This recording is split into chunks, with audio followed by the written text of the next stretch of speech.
Tonight's lecture is titled Bones in Stones because we're going to talk about the fossil record this evening. And fossils have always piqued the interest of young and old, so what are all these bones in stones and why are they so different from what we see today? You see, science would like us to believe that everything happened millions and millions of years ago and that these creatures roamed the earth at some stage in the history and represented a totally different life form to what we have today. As we looked at in the last lecture already, we went through the geological column, which nowhere exists in toto, and then we also mentioned that there were creatures in that geological column, which science says reflect an evolution of life from simple to complex. That's at least how it is put in the textbooks, how it is presented at the schools. And basically, the theory goes that the eukaryotes, that's the unicellular organisms, from the simpler ones to the ones that have a nucleus like we have, they evolved over millions of years, and then from some 600 million years ago, suddenly we have this tremendous record of life on Earth, starting with all these creatures through time until we get to the hominids in the later periods of this development. And we are told that this evolution is one that reflects simplicity to complexity. So that is how it is presented in the schools. In the lower areas, they will say you have primitive creatures such as these, but in actual fact, you don't have primitive creatures. Let's get this thing straight. There is no such thing as a simple organism. Every organism on this planet is highly, highly complex. And what we have here is marine animals, marine sessile animals, largely in the base of the column, so creatures that crawl around on the bottom. When we go a little bit higher in the column, we have things which move and swim, but there is nothing simple about these organisms. They have highly, highly complex biochemical systems, anatomical systems. All is there. Everything has been developed. As we go higher into the Silurian, you have some more creepy crawlies and some materials. Then we come to the Devonian, which is known as the age of the fishes. So we have many, many fish in the Devonian, and the record is just covered in fish. Some very interesting fish fossils. We'll have a look at those in a moment. Then we go higher, we come to plant material. And it's interesting that the plant material that we have represented in the Mississippian Pennsylvanian excludes many of the flowering plants, or the modern ones. So it is assumed that these came first and the others came later. Although there are some very interesting anomalies which we will deal with later. So that's more or less what science says it looked like. It was an age of ferns and cycads and interesting organisms like that.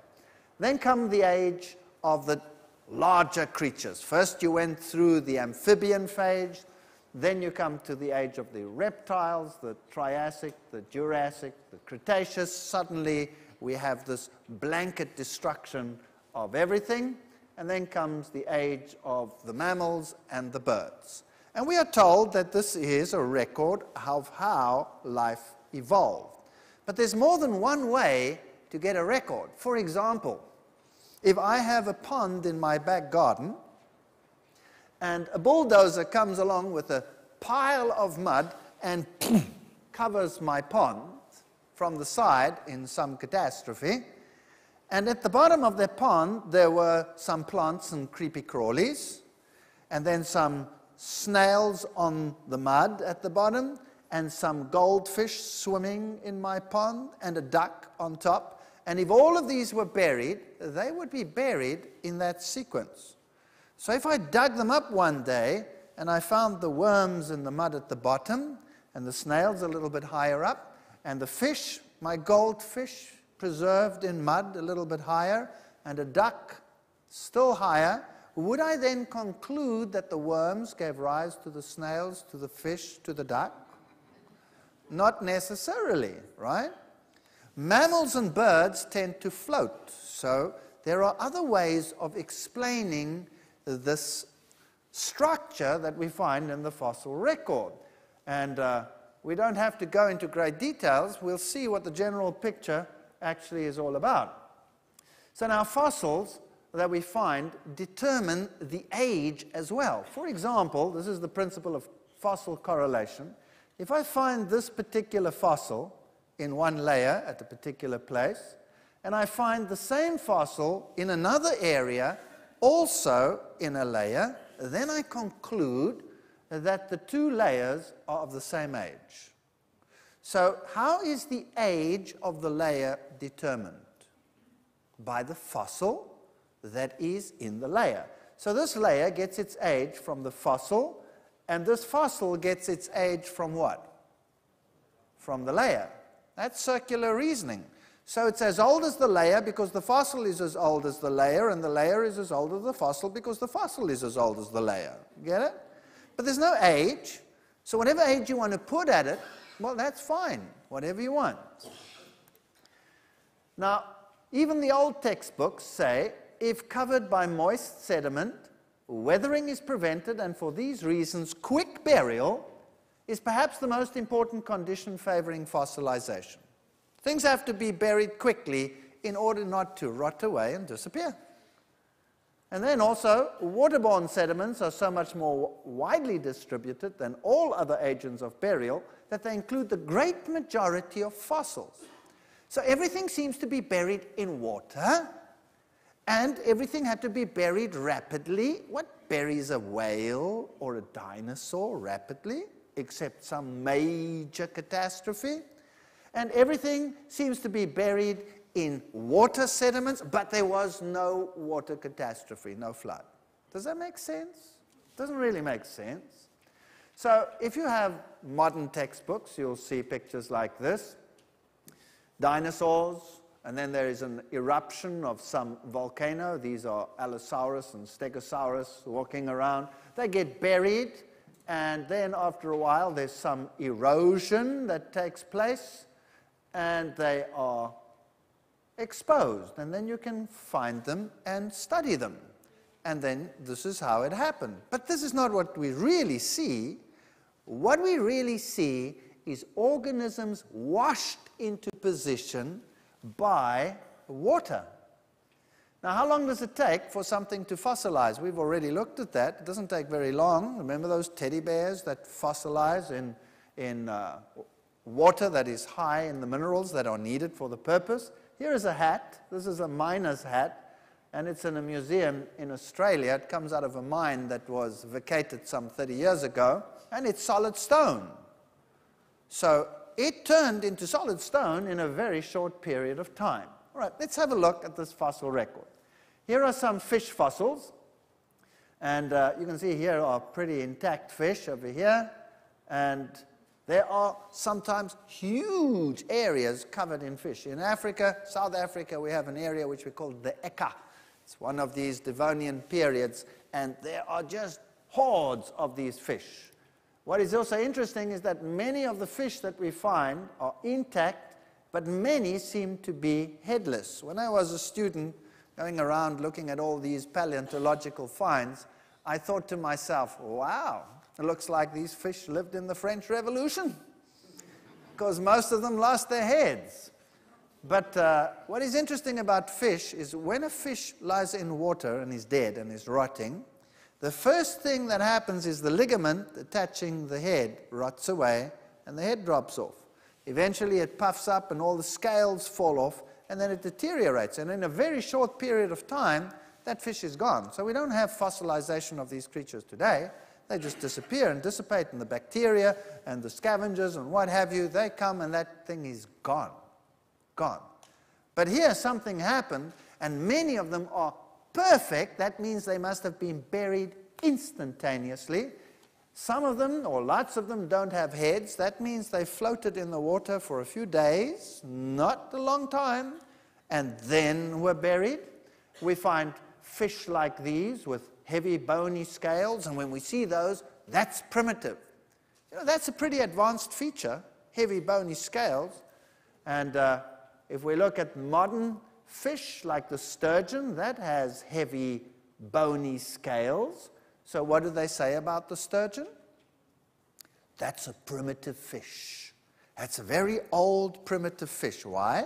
Because it looks old and primitive. They do exactly the same with a rhino. A rhino looks kind of folded and ancient, doesn't it? And we look at it and say, well, that's a pretty ancient animal. It must have an ancient origin. But in actual fact, it's a mammal. Hello, when did the mammals appear? In recent times, even according to evolutionary theory. So we cannot have our mindset dictate data. You have to take it for what it is. Here is a modern fish with bony scales, and it is not ancient, it's living today. This is the sturgeon. That's the one you get your caviar from, if you're into that sort of thing. Then we find fossil beds just covered in scales. Nothing like that happens today. The scales dissolve in the sea after a while. You can go digging in the bottom of the sea. You won't find piles of scales that could fossilize. Doesn't exist. So this is catastrophism. It's much like the bark that was stripped of trees when they rolled in the water and get buried as bark layers, which doesn't make any sense if you don't have a catastrophe. Here are some interesting features. Fish, small, large, buried together, and sometimes you have fossils where a fish is actually eating another fish while it is being fossilized. So what was happening here? Obviously, during this event, this fish was swimming around, took a bite, and before it could say Jack Robinson, what happened? It got buried. It was gone. That's exactly what happened. This is catastrophism. And this fossil over here, this is a fish that is absolutely perfect. You can even see the little ripple marks around it. This fish was literally buried alive, instantly, because the preservation is perfect. The oxygen was cut off instantly. Science will tell us that we don't have a complete record of the fossil record because soft-bodied creatures don't fossilize readily. That's not true. There are millions of fossils of soft-bodied creatures. Here's one. This is a jellyfish. You can see it's perfectly preserved. We have all kinds of creatures, soft-bodied and non-soft-bodied, perfectly preserved in the fossil record. There is no reason to say that they don't occur in the fossil record because they would not fossilize readily. In the book Evolution of Life, we read, time and again, wind, water, and ice have cut and destroyed rocks that have been elevated to form continents. That there is a fossil record at all seems rather remarkable. This is a fascinating point. Think about this. Here you have all the geological layers, and they contain all these fossils. Now let's take a mountain range, for example, that's eroding quickly. And you erode it away, and you're removing it. What are you removing? A record of time with all the fossils in it. And so we say, for example, the Himalayas, they are eroding away at 1,000 meters, or at least 2 meters every 1,000 years. That's the exact figure that they give. About 2 meters every 1,000 years. So that's just over 2 yards gone. Now what's very interesting is if that is so, if you're rubbing it out, why is the mountain still there? Well, science gives the answer and says the mountain is still there because it is being uplifted. We call that orogeny, uplift of the mountain. Now that's fine. That's a pretty good theory, and the mountain actually is still rising. You can measure the rate of rise, and that more or less keeps up with the rate of eradication at the top. But now there's a problem. If this process has been going on for millions of years, rubbing out the top and still having the height because you're lifting it up from the bottom, can you then still have the record of the history of the world in the top? Yes or no? You cannot have your cake and eat it. You cannot rub it out and say it's eroded away, but it's still there because we've lifted it up. Then you should have only the stuff right at the bottom that is still there. But no, we have the whole record there. So that cannot be. So somewhere there's a flaw in the story. Somehow there's a problem. How can we still have a fossil record when it's been eradicated over and over again by a process called erosion over millions and millions of years? And so some scientists have this tongue-in-cheek statement: historical geology is a record of events, most of which never took place in time, much of which never existed. Well, let's have a look what science has to say. Well, Time magazine picked up from the scientists and splashed it all over the world so that the youth and everybody should become acquainted. Evolving at supersonic speed. You see, when I was a graduate student at the university, I was taught Darwinism. Darwinism has a logic about it, but Darwinism requires what we call gradualism. Gradual change over time from one form to another. That's gradualism. But if you look at the fossil record, you don't see gradualism. Gradualism means that you should be able to pick up small differences over time and then have a picture from primitive to advanced in the fossil record. Isn't that logical? That's what you would expect, but you don't find it in the fossil record. Indeed, what you find is that the creatures are there. So now you have a problem. So then the neo-Darwinists come along, people like Stephen Jay Gould and all of those that worked at Harvard, and they said, no, what happened is the following. We had long periods of stability and then rapid change. And that's why we don't see any of these links between them.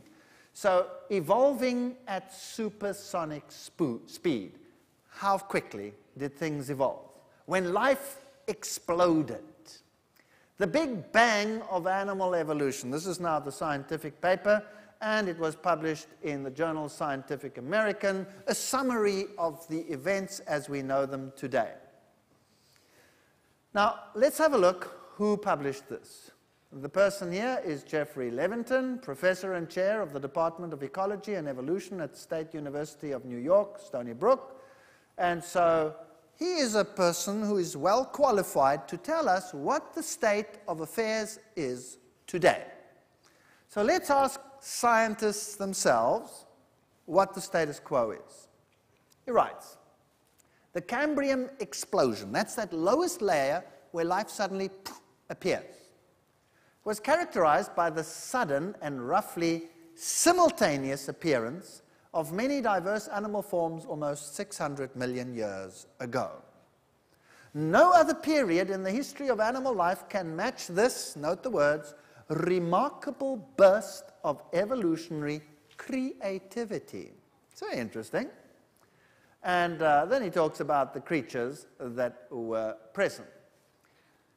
It is evidence that was obtained from sequencing, 18S ribosomal RNA, that suggests that various species and many phyla, now what's a phyla? That's a huge category of animal.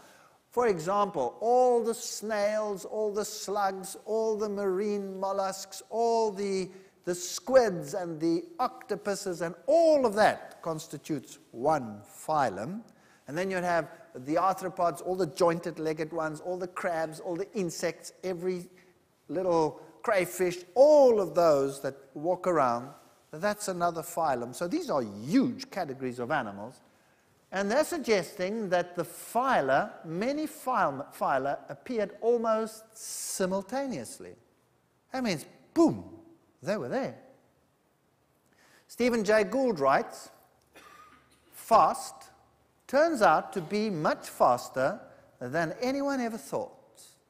This is an article in the journal Nature, in the paleontology section. That's the best journal, so the world believes, in the world.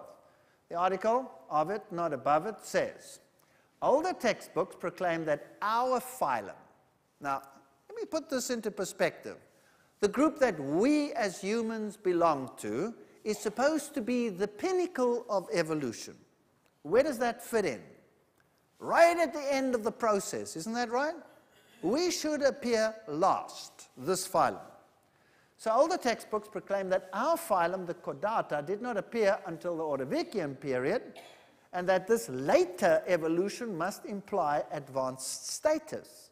But the Burgess shale contains a chordate. What does that mean? Well, they identified a chordate from the Chengyen fauna and now seals the fate of this misguided effort in asserting specialness for our ancestry. Chordates arose in the Kambrium explosion. Oops. What does that mean? This means that every phylum, every group, including the one that we belong to, was there from the beginning. This is a major problem. During the past decade, however, the discovery and development of another fauna of marvelously preserved soft-bodied Cambrian organisms in China has proven that, note, full diversity was reached within the explosion itself. That means everything, every life form, kind, that exists today was there from when? From when? From the beginning. Now, I'm not making this up. These are the top scientists in the field in the world. Everything was there from the beginning. In my own life, I started off with my thinking as a gradualist. That's the only logical alternative. Darwinism is the only logical alternative. Now, please don't confuse logic with correctness.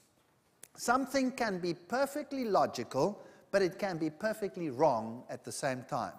Okay?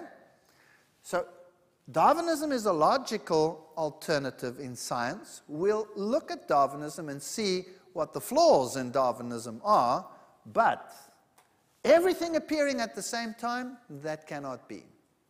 So, you had to change.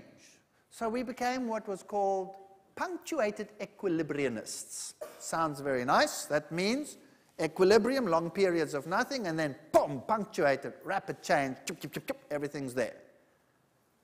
But you know, it's not too far a step to take one step further and to say, if everything was there from the beginning, then it could also be what? Creation, right? Doesn't that make sense? Could also be creation. Now, is this something totally new? No.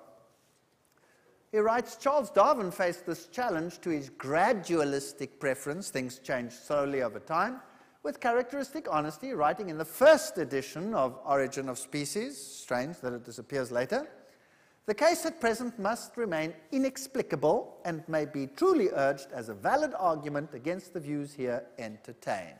So they've known this from the beginning. So, is there such a thing as an evolutionary record which shows things developing from simple to complex? Answer is no. What we have is fully complex organisms there at the same time. Now, when they put in evolutionary trees like this, actually you don't have evolutionary trees. You have what we call evolutionary lawns. Now, a tree has a trunk. That means it starts with one, and then it goes up, and then it branches out into all the various branches. So everything started simple, developed, and then all the different things started developing. That's the tree of life. All these different creatures all over the place, starting from one organism and becoming more and more and more. That's what science would like to teach. But unfortunately, it didn't happen like that. What we have is a lawn. All the blades, boom, boom, boom, boom, boom, boom, boom, boom, boom, there at the same time. So the frogs look like this today. The frogs have always looked like that, right down into the record. And the fish have looked like that. And the sharks have looked like that. And whatever else, the lampreys and all of these have looked like that. And some of them are not around anymore. but we have similar ones living today, and so they link them all together, suggesting that they come from a common ancestor. But this bottom piece over here of linking them together is what? Is conjecture. Where does it come from? It comes from the mind. It doesn't come from the fossils. That's very important that we realize that.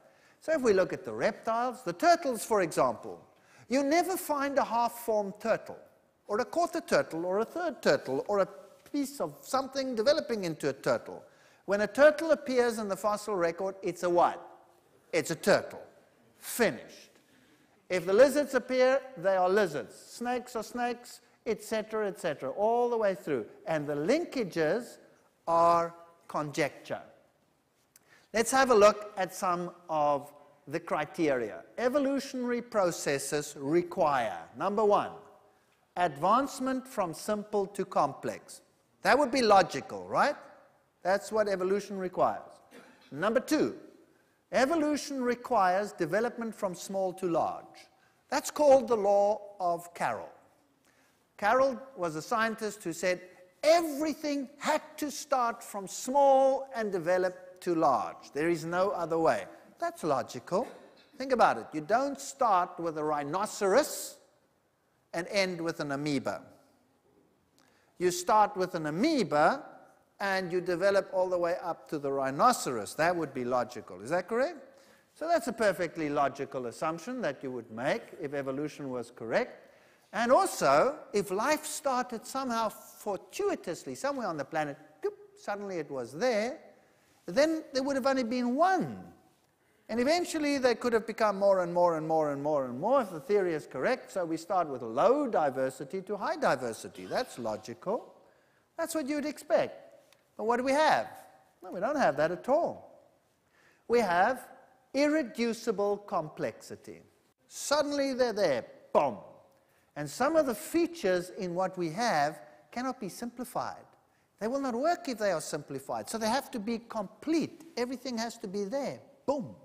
Some of the organelles and structures in living organisms are so complicated and need so many building blocks and parts that if they're not complete, they wouldn't work. So, boom, everything has to be there at the same time.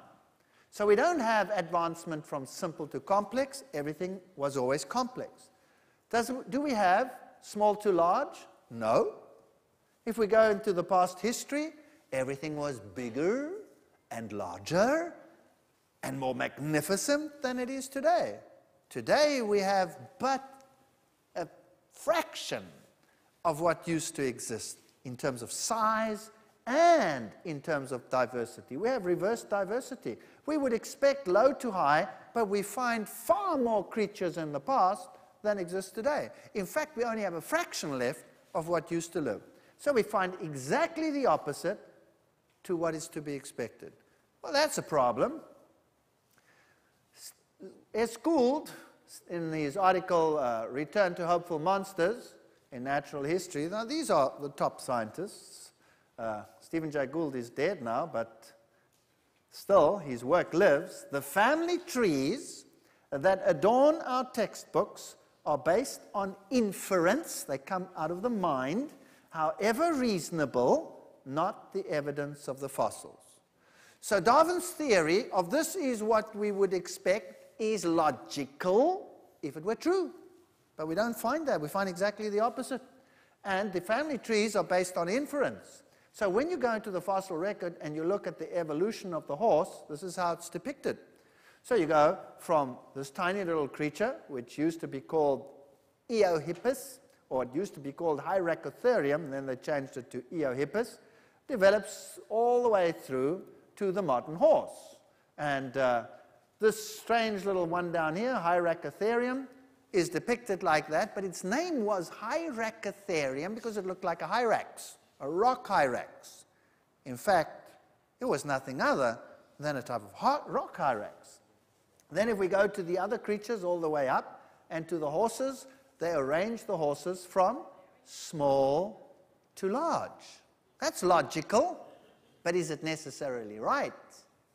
If I gave you a pile of dog skulls. Imagine this now in your mind. I gave you a pile of dog skulls, every conceivable dog type on the world, and I said, there it is, and you've never seen dogs before, and I say, design for me an evolutionary tree. What would you do?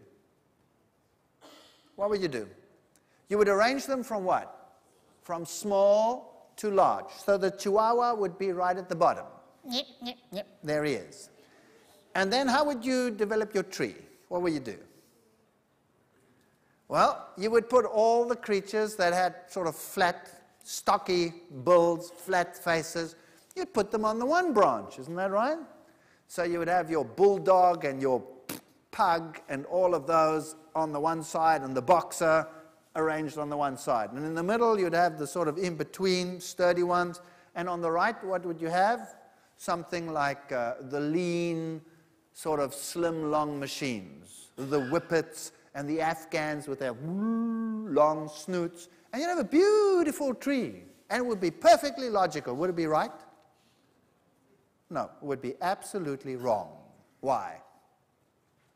Because they didn't come out of the Chihuahua in the first place. In fact, they came out of the wolf breeds, and the evolution is non-existent. This is the variety that is found within the gene pool, from the smallest to the largest. So it's not something that you would think reflects evolution at all. It comes out of the mind. So the same over here. These creatures, were they buried in the fossil record in this sequence from small to large, yes or no? The answer is no. They were all there at the same time. They were contemporary. And you're giving a pile of bones to a scientist, and he, in the laboratory where he sits, designs the tree. It's based on inference, however reasonable, not the evidence of the fossils. That's the fact of the matter. So, today, do we have tiny horses? Yes. That's the smallest horse. Look how small it is relative to that hand. And that's the largest horse. That's the variation in the horse breed today. This has nothing to do with evolution. Nothing to do with evolution. Is that an ancient horse and this a modern horse? No, they both live at the same time. You have the entire range over there. These horses are magnificent creatures, but they are totally different to other horses. These are the very special breed of horses that you find on Iceland alone. They have got features which are totally different from modern horses, but we know that these horses are derived from normal horses that the Vikings took to Iceland 1,200 years ago. So these changes that we see have to be accounted for, but this is nothing other than a normal horse. So now let's go to the dinosaurs and all these interesting creatures.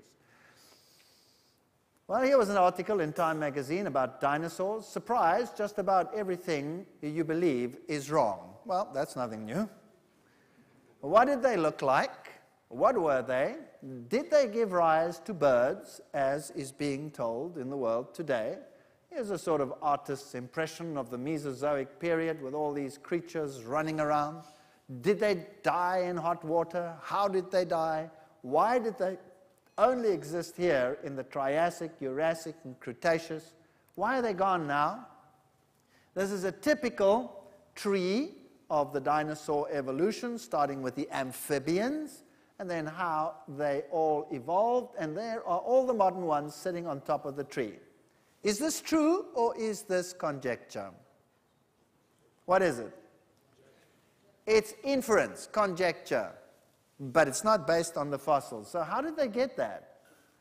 They had all the creatures, they're all in these layers, they take them, and then they put them together. Is there anything leading up to a stegosaur or any one of these, a brontosaurus or a tyrannosaurus rex or a triceratops over there? Is there anything leading up to it? Yes or no?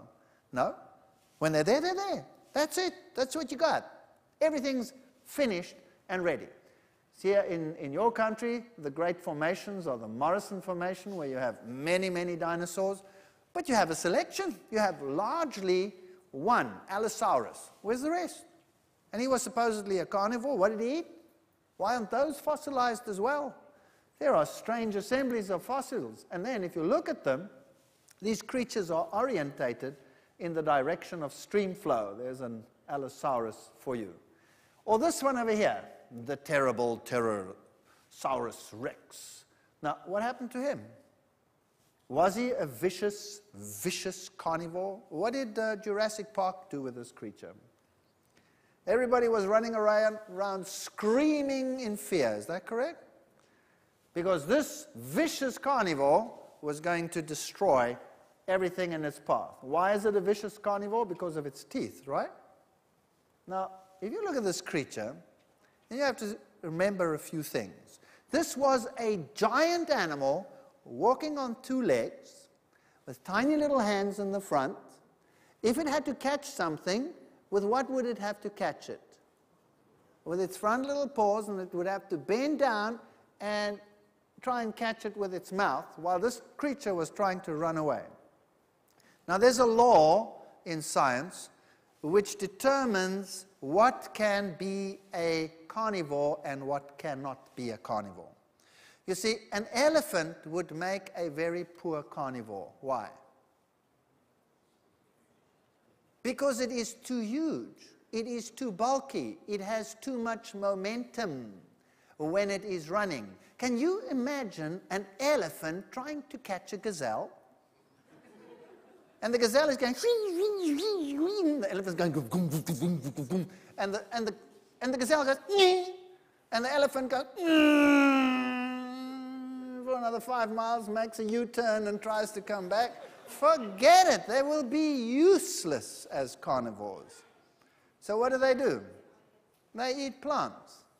I could still envision an elephant being a scavenger, maybe, but would he get enough to eat? It would be a catastrophic life if even a fox becomes as thin as a rake from trying to find enough food. Isn't that right?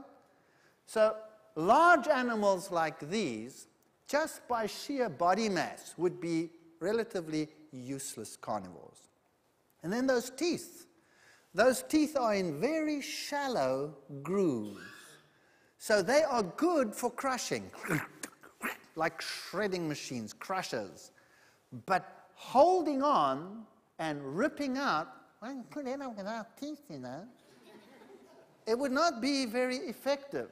So were these creatures really what we make them out to be? Fresh T-Rex bones. This is in the journal Science. It was like looking at a slice of modern bone, but of course I couldn't believe it. I said to the lab technician, the bones, after all, are 65 million years old. How could blood cells survive that long? You see, we found bones with blood cells still in them intact. Could they be millions of years old, yes or no? These are questions which boggle the mind. Maybe these creatures didn't live so long ago, and maybe these creatures were not what science would have us believe them to be. If you go to a museum of natural history, any one of them, this is what you will see. Dinosaurs running around, and what are they all doing? They're all ripping each other apart, isn't that right? They're all ripping each other apart, bleeding and blood gushing, one screeching and running while the other one is taking a bite out of the side. That's what you see out there. Here you see another one. These come from the British Museum of Natural History. This one being attacked, and you have much blood and gore and ripping. And the displays that you have the blood around the face and the blood around the feet and all of these things. And these things are all depicted as highly vicious. Do we have creatures today that have short little arms in the front and big legs at the back? Yeah, we have kangaroos. They're great carnivores. Have you seen them running around killing everything? Blood all over the place? No, you don't. You know, the anatomy is just not suitable for that. So what is the story over here? Is it really like that? Well, you had tiny little dinosaurs like this one. Some dinosaurs were just the size of a chicken, not very big. Did you know that reptiles continue to grow? And they get very, very, very, very, very, very old. If you take tortoises, for example, if you have a tortoise that's a few days old, how big is it? It's about that big. It's about that big. And if you come back in 300 years, if you survive that long, how big would it be? It would be about that big, right? And so on the Galapagos Island, you have huge tortoises. And what if you came around 1,000 years later, how big would it be?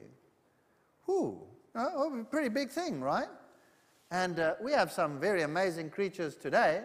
Here is one of them in display in the Museum of Natural History in London. You can see by the scale of things, I mean, these things were huge. This creature was probably a swamp creature, walking in swamps and feeding off the swamps. And here is a triceratops, obviously a plant feeder. Look at its mouth. It's exactly like any creature that would eat plants. Tortoises have mouths like that, so this was a plant creature. So it had these vicious horns on the top. Brrr. Why? Well, you see, it had to protect itself against what? Against all these vicious carnivores. And it had this huge defense mechanism to do its job. That's what science is teaching our young people today. That's the image that we have with us. Hello? What's that? That's a chameleon. And it has 3 horns on the top. That's a modern triceratops. A small one. Some chameleons get pretty big, like this. Some are very small. We have all kinds of varieties. And these horns over here are to protect it against all the vicious carnivores all around. True or false? Very false. What are those horns for? Those horns are there to look sexy. Exactly. When a female looks at those horns, her knees just begin to wobble. And that's what happens. Now, this is a very common thing in nature. If you take reindeer, for example, what do reindeer look like in the breeding season? What does the male look like? He has these huge antlers. He is so impressive, right? And the bigger they are, the cockier he is, right? And then the breeding season comes and the males, they test their horns, and the females watch and are very impressed, and the guy with the biggest antlers, you know, like the youth today with the best hairstyles, they get the ladies. That's the way it works. Everything works like that. What happens after the breeding season to a reindeer's antlers? They fall off. Now, what if they were really there to keep all the vicious carnivores away? He would be in big trouble for most of the year, right? Nothing to protect himself. This is a mindset that is being placed in the minds of men that does not have a basis in reality. And these creatures were probably no different to the lizards and the creatures that we have today, just bigger. Everything was bigger. We find dinosaur eggs, yes, and then we have museum depicting them in their little nests, breeding out, pretending that everything is very normal, and we can find the eggs, yes. But how do we find these eggs in the fossil record? They are all washed into great washes. They have all been buried in catastrophic flood deposits. There is no such thing out there as a natural setting that would pretend to be anything like it is today. Dinosaur footprints all over the place. If you look at the way in which the impression was made, then it appears that in the past the animals all walked uphill, because most of the footprints seem to go upgrade. You can't look at the topography today. You have to look at what it was like, because there could have been uplift and downlift. So when these animals made the impressions, they were making impressions in mud, and they all appear to be running uphill. Why would animals always run uphill? What makes animals go uphill? Maybe rising floodwaters? Is that a possibility? So there are over 100 published theories about the extinction of the dinosaurs, ranging from the fascinating to the absurd. Do any of them explain the death of the dinosaurs? What are the facts? Why so many theories to explain something that is perfectly obvious? All of them that we find are buried in huge floodplains, washed into position, even orientated by floodwaters. Any eggs that there are washed into position, but none of them died in a flood. Does that make any sense? Doesn't make any sense to me. Then we come to the birds.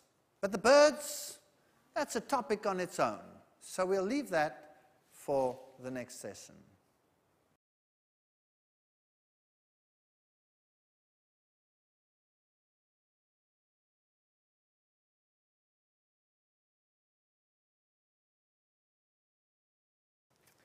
All right, did dinosaurs give rise to birds? That's a very interesting question. Science says yes. That is at least what we are taught. That's what the kids are taught. Oh yes, there's the oviraptors and the velociraptors and all these strange-looking creatures all over the place. And they're depicted as taking care of their little eggs. And we have fossils where there are feathers, and there was a transition from the dinosaurs to the birds. Archaeopteryx, a very famous fossil, is now generally accepted that Archaeopteryx was a bird with fully formed flying feathers and a wishbone. Here is the prime candidate today for the transition. This is Sinosauropteryx, and there is the fossil. And if you look carefully, you'll see these little things over here, which seem to be feather impressions, although they're not very clear as feather impressions at all. And we'll see what the top scientists in the field have to say. These are all publications in journals like the journal Science, which is, of course, the equivalent of Nature, so great journals. New research shows that birds lack the embryonic thumb that dinosaurs had, suggesting that it is almost impossible for the species to be closely related. Here's another statement. A team led by bird expert Alan Fiducia, chairman of the biology of the University of North Carolina, studied bird embryos under a microscope and published their studies in the journal Science. A team led by John Rubin, a respiratory physiologist at Oregon State, also analyzed the outlines of Sinosauropteryx' internal organs. Its bellow-like lungs could not have evolved into the high-performing lungs of modern birds. You see, it's more than just feathers. Rubin, an ancient bird expert, Larry Martin, believed that the so-called feather traces are actually frayed collagen fibers beneath the skin. So maybe they're not feathers at all. Feather expert Alan Brush, University of Connecticut, points out that they lack the organization found in modern feathers. So these aren't feathers at all? Is that what they're saying? Well, if we look at lungs, for example, that first story, mammals have lungs like these, where the air goes into a little sac like a balloon, and you breathe in, balloon fills up, you breathe out, balloon empties out. And that's how you fill your lung. So every time you fill your lung, you mix the air from the outside with the air already in the lung, and there is less oxygen than when that mixing didn't take place. So now, if you go climbing, when you get to a certain height, you become breathless. Why?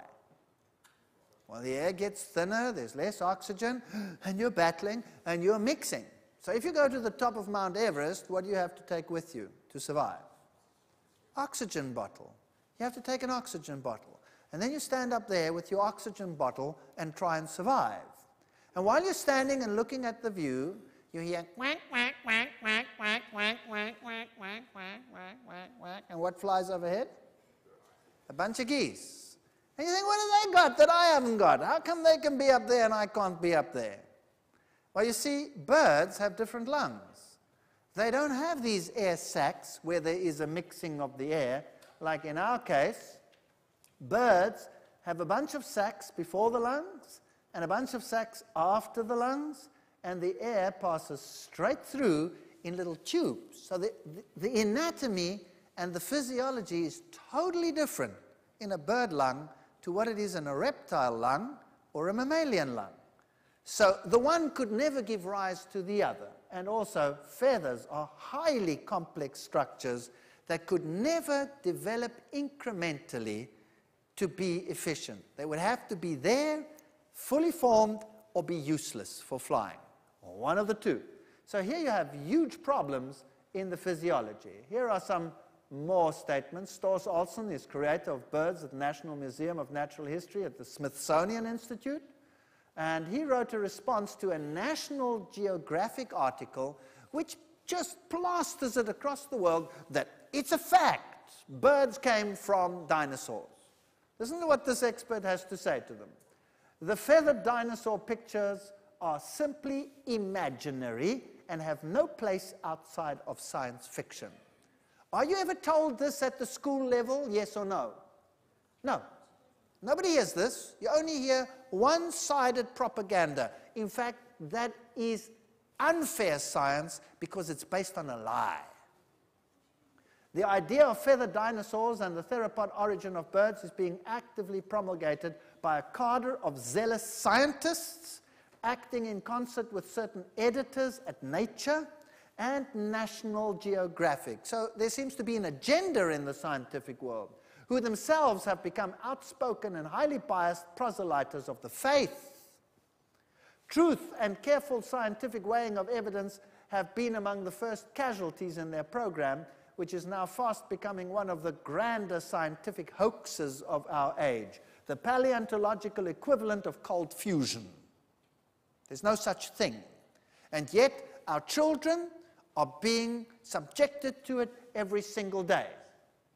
He writes here, Alan Feluzia, chairman of the biology department at the University of North Carolina, he writes, "It's biophysically impossible to evolve flight from such large bipeds with foreshortened forelimbs and heavy balancing tails, exactly the wrong anatomy for flight.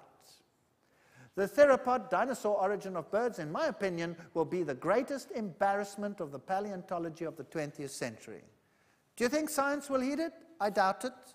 They will preach it and teach it because that is the only solution they have. Because where did the birds come from if they didn't come from something? Because God is not going to be acknowledged ever. Creation is not going to be acknowledged. Complexity had to fall from the sky. Well, what are these? These are the famous Ica stones from Peru. What is that? These are stones drawn on by ancient Indian cultures. And what do we have there? That's a triceratops, if ever I saw one. There you can see it perfectly clearly. These are flying reptiles. These are pterodactyls. There's no doubt about that. And they have a person flying on them. Very interesting. And they have all these creatures on the Ica stones. Is it possible that man and these creatures lived contemporaneously? Where do all the legends come from dragons and fighting this? Do you know that ancient writers, who are not even writing about science, but poets or just historians, writing quite generally, just in passing mention that these creatures, which they call dragons, live in Africa or in the jungles here, there, and everywhere. There are many, many, many occasions where there are records of such sightings. And then you have these strange things over here. I don't believe that the lizards in the past were any different to the lizards that we have today. If you take this modern lizard that lives today, the basilisk, that sprint across jungle streams, and you look at this creature, doesn't he look like something from science fiction? Isn't he cute? I think he's absolutely delightful. But imagine a paleontologist got hold of this fossil. What would he do with it? It would be the most vicious-looking creature under the sun. When actually, it's a cute little thing that sits there and is there for the amusement of the eye. George Gaylord Simpson, one of the doyens of evolution, says, "It has been suggested that all animals are now specialized and that the generalized forms on which major evolutionary development depend are absent. In fact, all animals have always been more or less specialized, and a really generalized living form is merely a myth or an abstraction." What does that mean in simple language? He says there's no such thing as a simple animal that became complicated. It's a myth. When we look at the fossil record, everything is complicated. At the same time, what do we have in the world today? Scientists agree, world faces mass extinction. Quarter of the mammals face extinction. Only 10% of the big ocean fish remain. That's what the world is knowing. This is a fact. So everything is disappearing, which explains why everything was more in the past than it is today. Doesn't that make sense? If we are slowly eradicating things by extinction, sooner or later we'll have what? Nothing left. Natural selection is doing a great job of removing everything from the planet. So if we look into the past, it was a far greater world than we have today. And science is distorting the picture. It's not what it seems to them. These creatures were just around. So young folks, if the world were ever restored to what it was, what a delight it would be. How many creatures there would be. If you look at the fossil record, we had strange creatures in the past that don't live today. But what is an ammonite? An ammonite is a highly, highly complex squid-like creature that lived in a shell and swam through the sea just like modern squids without their shells. So there you have these creatures. They're complex. There's nothing simple about them. These are the trilobites, depicted as ancient and the first organisms to evolve, which is rubbish because we saw that everything was there at the same time. And what are they? They're arthropods, highly complex. They don't live today, but there's nothing simple about them at all. They tunneled. They had all the equipment that they needed.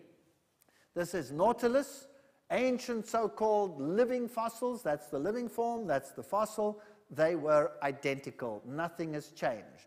If we look at the marine organisms and you look at the echinoderms like the sea stars and the brittle stars and all of these creatures, there's the fossil, there's the living forms. Nothing has changed. Nothing. When they appear, they're like that, and today they are like that. These are some of the fossil forms that we can see. Everything is identical to what it is today. Nothing has changed. So where is the story of simple to complex? It doesn't exist. It's either there or it's not there. Look at these, crinoids. These are sea lilies, highly complex, exactly in the past as they are today. Here are shells in the fossil record, living shells. There's a fossil of a turtle, there's a living one. No change whatsoever. Fossils, living creatures, identical. Horseshoe crabs as they were supposedly millions of years ago, today unchanged. Lingula, millions of years ago, unchanged. Coelacanths, this is the fish that was discovered in Africa for the first time by Smith. And he said, wow, this is a living fossil. This is the creature that gave rise to the land animals. And this is what they looked like. And because the lobes of the feet are like that, they could walk. We have many fish today that can do that besides this. All the rockfish have like little walking legs to move around on the rocks, but they don't come out onto land. Some can even hop. Isn't this fascinating? Look at the size of this shark. That's a fossil, and that's a modern shark. Nothing like it exists today. This is humongous. And that's a tooth of one of these fossils. It's enormous. There's no such thing that exists today. The frightening great white is fiddlesticks compared to that guy. Really, fiddlesticks. And here is Tuatara, that's the famous Svenodon from New Zealand. Exactly like he is today, so he is in the fossil record. These creatures over here, like these giant Galapagos turtles, tortoises, exactly in the fossil record like they are today. Now imagine these creatures, these wonderful iguanas. Give them 1,000 years to grow, how big would they be? Wow, you'd probably fill the room with them. That would be scary, or would it? What do these creatures eat? Vicious dinosaurs? Well, if a scientist dug them up, that's what he would say. They would depict them in the museums full of blood, right? What do they eat? Seaweed. That's what they eat. That's what they eat. Nobody would ever guess. That's what they eat. Or the Galapagos land iguana. Yes, some of them eat plants. Some of them eat meat. We will look at that in another lecture. Gila monsters, armadillos, opossums, crocodiles, exactly like they look today. That's what they looked like in the past. No change. None whatsoever. And we think crocodiles are big. Do you know what? Crocodiles that live today are toys compared to what existed in the past. You want to see the difference? I'll show you the difference. Look at these huge creatures like armadillos. There is a fossil crocodile, and there is a fully grown modern crocodile. No difference in the anatomy, so there's no evolution here. There's only one big difference, and that is what? This guy is just enormous. He is so huge you cannot even imagine him. If you came up across this crocodile, you would know that you had seen a crocodile. It is scary. Now, why is it so big? Why is it so big? Is that evolution? What does evolution teach? You go from what to what? Small to large. But that's not what we have. We go from giant to dinky toy. I'm aging myself by using dinky toy. They don't exist anymore. Lego toy. All right, there we go. So what has happened? Why is this creature so large? Maybe the circumstances in the past were ideal. There was so much food around, everything was perfect, temperatures were perfect, and they had a long time to grow without anybody wiping them off the face of the earth. And there they were, huge, huge. That's not evolution. We've got devolution. We've gone downhill. Let's have a look at the insect world. This insect is a fossil, and it has a straight wing. So science says, primitive, primitive. Why primitive? Because the wing, they say, is a modified scale. Big problem. Big problem. Because a scale and a wing doesn't develop from the same anatomical layers.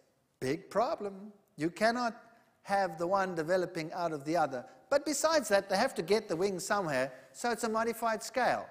Now, this creature cannot fold its wings. Obviously, if you could fold your wing nicely and bury it under, or hide it under a covering, that would be an advanced feature, right? So this must be primitive. Here, just think of the mindset. So what is this? Straight out wing. Cannot fold it, bend it, bury it, hide it. Primitive or advanced? Primitive. Is it? No. They all occur at exactly the same time. So again, it just comes out of the mind of the scientist. Or this wasp, perfectly formed, but the wings are straight. Primitive? No. Why should it be? Or this one. There's the fossil, there's the modern one. If you look at this creature over here, you would say, well, that's primitive, because it doesn't have a folded wing.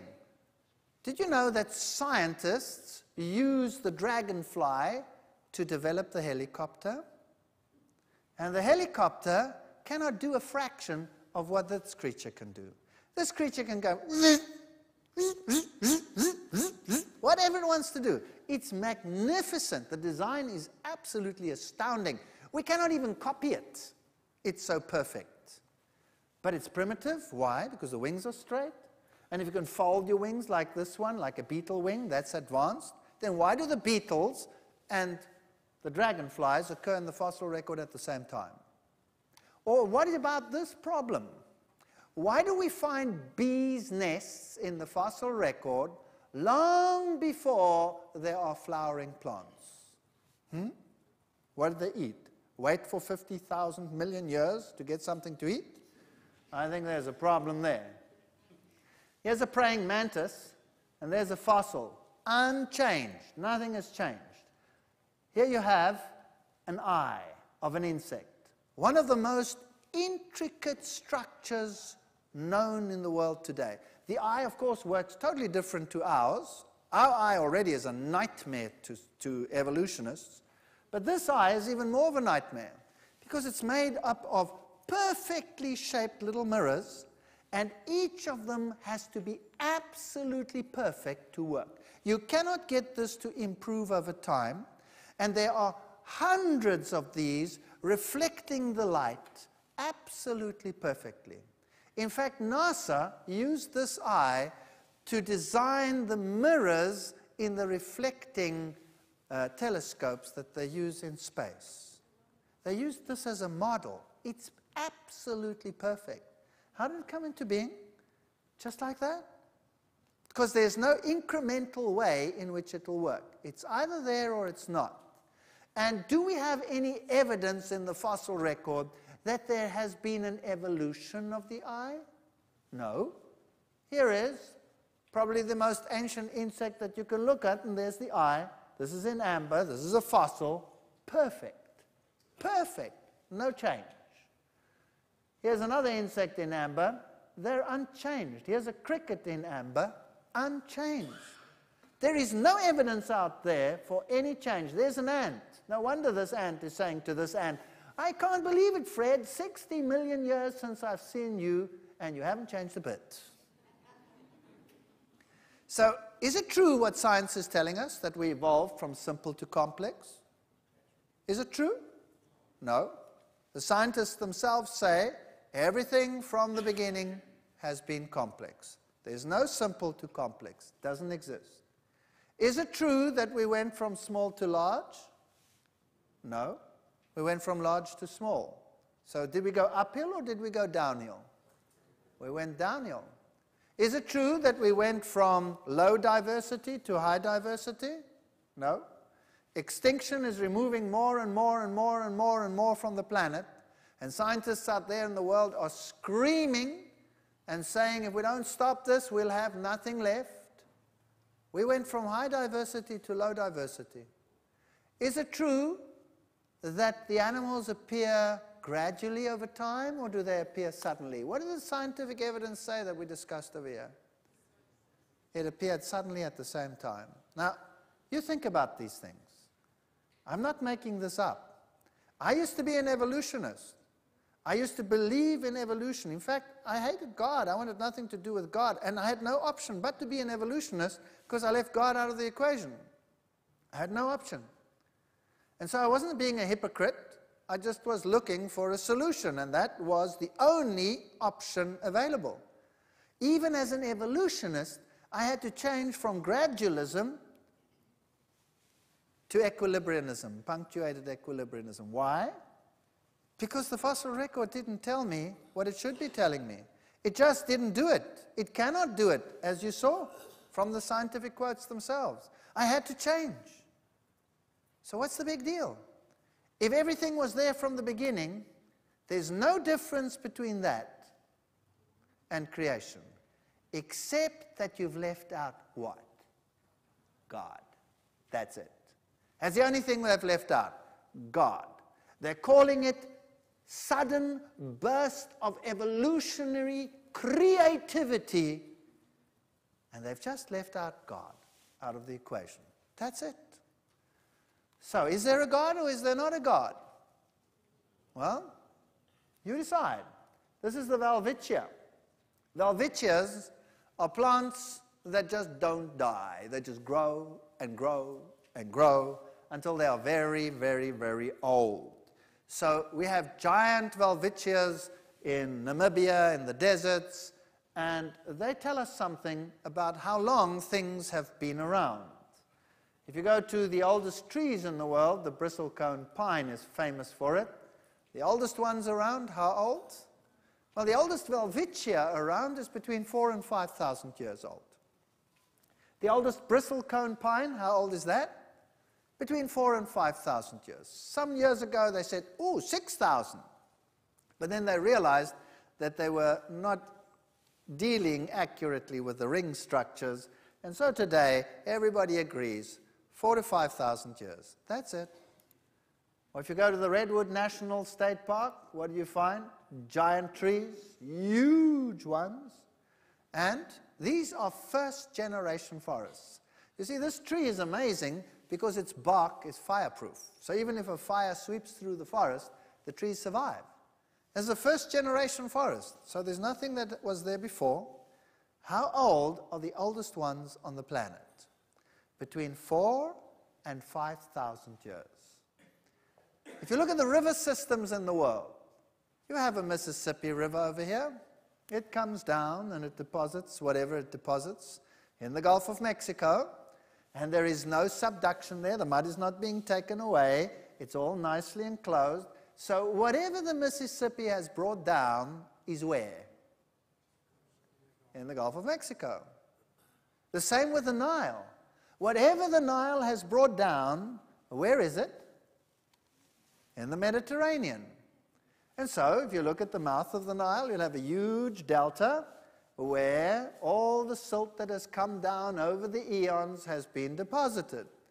Now, they know exactly how much these rivers actually bring down, because people build dams in rivers, And a dam will eventually fill up with silt, and then it's no longer a dam.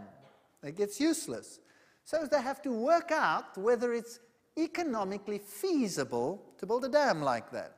And the way they do that is they put nets and devices into the water to measure how much material comes down per year, and they do this over a number of years to determine how long would it take before the dam is useless. That makes sense, doesn't it? And so they did that with the Nile, and then it just takes a satellite picture, and you determine how much has this Nile brought down in its entire lifetime. And you know what? There is no river that's older than between 4,000 and 5,000 years. Doesn't exist. There is no plant that is older than between 4,000 and 5,000 years. And you will say to me, but whoa. We have archaeological evidence. We have evidence from the nations, from China, that everything has been around for much longer than that. Yeah, when I was a kid, they taught that. When we did Egyptology, what did they say? Egypt was around for how many thousands of years BC? And then, as the evidence piled up, what has happened to those dates? What has happened to them? What has happened to the dates in China? What's happened to the dates in Egypt? What's happened to the dates in Mesopotamia? What happened to them? They got shorter and shorter and shorter and shorter. And now if somebody dares say 3000 BC, by the way, that's just 5,000 years, they will put a plus minus in front of it. Why? Because they know that in a couple of weeks' time, the time will come down. Why? You see, in the past, they used to put the kings all sequential. They'd say, that one reigned here, the next one there, next one there, next one there, next one there, next one there. And they had a long list of kings and a long time. Because they knew this king reigned for so many years, that one for so many years, long time. And then one day they discovered, oops, yeah, it was father and son ruling at the same time. Or father and 3 sons ruling at the same time. And the time went new, and then the time went new. And so eventually, we're down to a very interesting scenario. Take the history of Europe.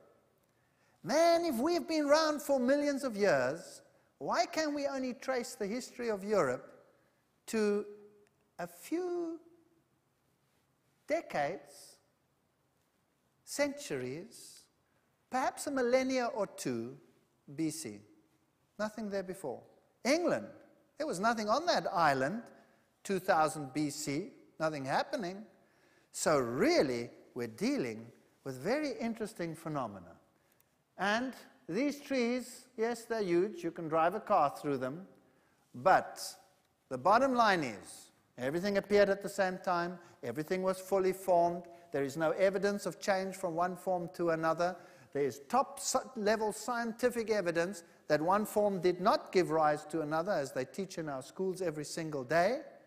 And I believe that these scientists are dealing with one basic problem. And that is a denial of divinity. That's it. That was my problem. Denial of divinity. It has nothing to do with science. Science has moved into the realms of faith. And you can choose for yourself whom you want to believe. That choice is yours. But you don't have to be exposed to lies in order to make a theory fit. Thank you.